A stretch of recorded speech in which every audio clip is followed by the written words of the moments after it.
हैदराबाद के उच्च दांव वाले राजनीतिक युद्ध के मैदान में, जहां ऑल इंडिया मजलिस-ए-इत्तेहाद उल मुस्लिमीन AIMIM ने दशकों से प्रभाव रखा है, एक दुर्जेय चुनौती उभर कर सामने आई है।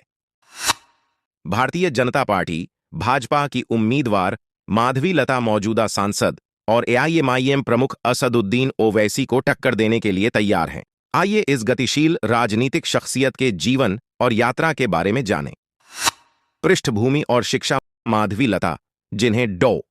माधवी लता कोम्पेला के नाम से भी जाना जाता है, हैदराबाद के सामाजिक राजनीतिक परिदृश्य में नई नहीं है। उनकी शैक्षिक पृष्ठभूमि राजनीतिक गतिशीलता को समझने के प्रति उनकी प्रतिबद्धता को दर्शाती है।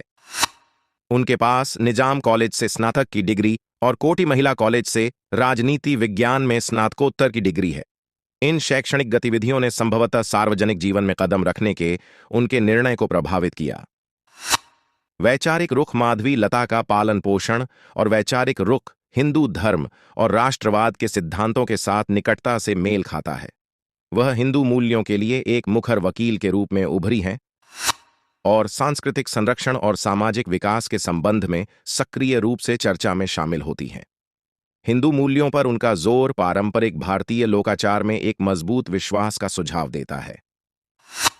सामाजिक सक्रियता। अपनी राजनीतिक आकांक्षाओं से परे माधवी लता एक बहुमुखी व्यक्तित्व है। वह एक बिजनेस वुमन, भरतनाट्यम डांसर और एक समय NCC कैडेट रही है। सामाजिक सरोकारों के प्रति उनकी प्रतिबद्धता हैदराबाद के पुराने शहर क्षेत्र में उनकी सक्रिय भागीदारी से स्पष्ट होती है। यहां उनकी सक्रियता के कुछ प्रमुख पहलू हैं। सांस्कृतिक संरक्षण। माधवी लता हैदराबाद की समृद्ध सांस्कृतिक विरासत के संरक्षण के बारे में मुखर रही हैं। वह परंपराओं की सुरक्षा और सांस्कृतिक आदान प्रदान को बढ़ावा देने के महत्व को पहचानती हैं।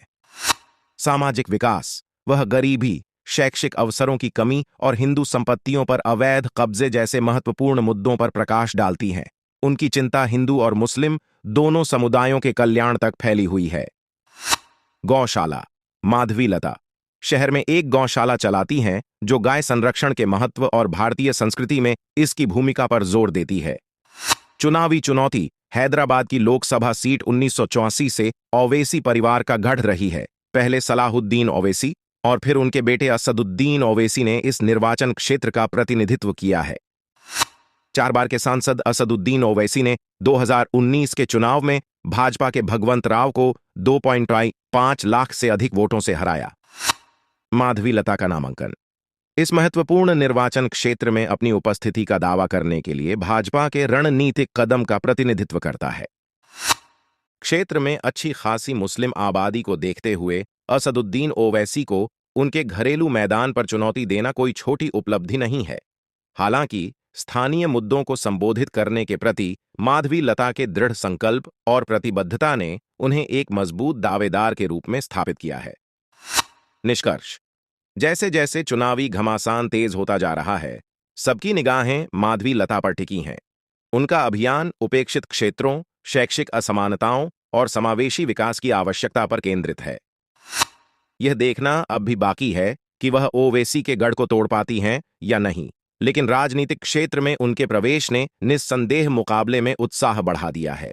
हैदराबाद परंपरा और परिवर्तन के बीच टकराव का इंतजार कर रहा है और माधवी लता इस राजनीतिक परिवर्तन में सबसे आगे खड़ी हैं।